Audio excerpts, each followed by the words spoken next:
kasi wala si director, wala rin din yung assistant siya director. Di bali ma'am, kasi yung concerned party, makakasagot naman yun. Sige pa. Isa lang naman ang concern ko, kung nire-regulate ninyo yung muffler, Sir, si Sir Romeo Vasquez po. Ay, sir.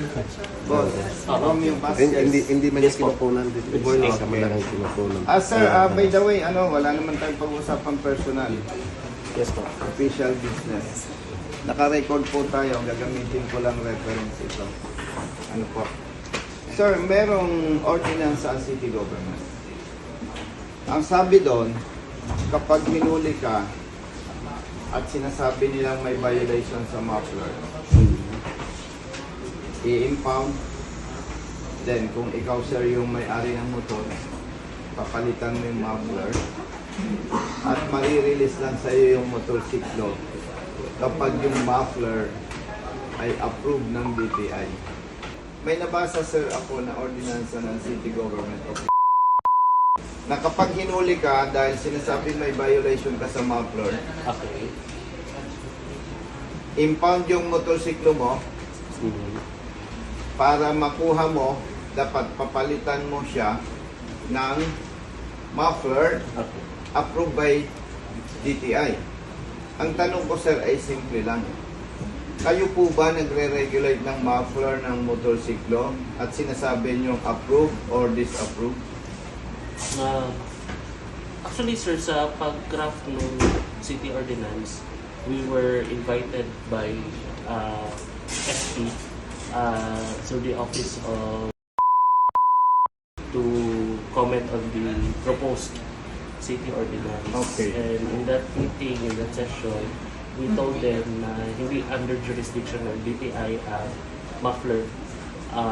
There are 109 products under Bureau of Philippine Standards, but on those 109 products, hindi kasali ang muffler. So we do not have the technical expertise to approve or disapprove muffler kasi wala siyang set of Philippine standards na ini-issue ng BPS. So it was clear on that session na we said hindi kami pwede mag-approve or disapprove kasi wala kaming technical expertise. Yes, actually sir, alam ko yan. Kaya lang tayo, Brother Jerry, pumunta dito.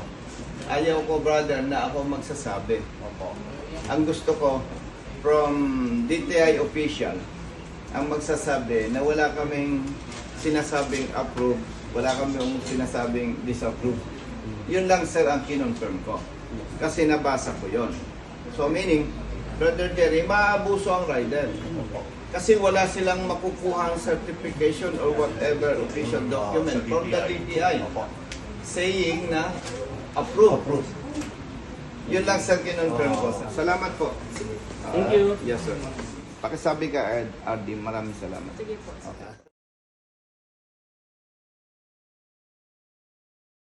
Okay.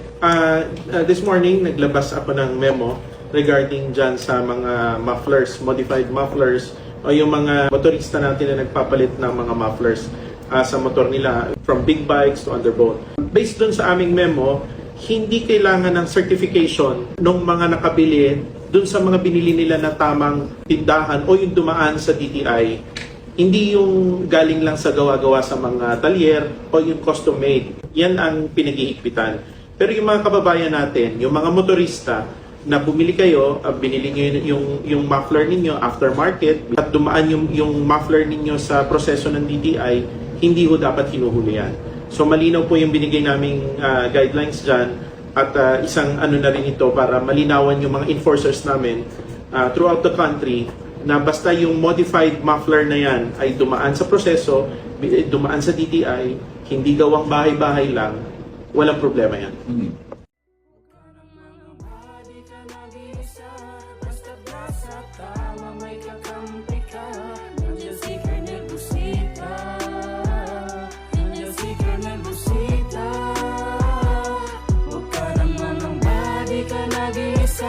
Basta nasa tama may kakampi ka. Nandiyan si Colonel Busita. Nandiyan si Colonel Busita. Bilat sa init, minsay basa din ng ulan. Pawis na gumuguhit sa mismo ring katawan. Kadalasang maramdaman. Ngunit diretso sa pagpihit, kumalaman ng tiyan. Bawat daan ng masikip, pinipilit malusutan. Marating lang ang lugar na dapat kong puntahan. Maihatid ng pagkain, serbisyong nakalaan. Para sa mga taong kailangan kong pagsilbihan. Napili kong hanap buhay, makipagsapalaran. Magdamag man sa daan, puyat man ay tatatagan. Para sa pamilya ko na laging nakaabang. Handa akong gawin lahat, mabuhay lang ng marangal. Kahit pa may sandaling tila ba natatapakan ng karapatan sa tuwing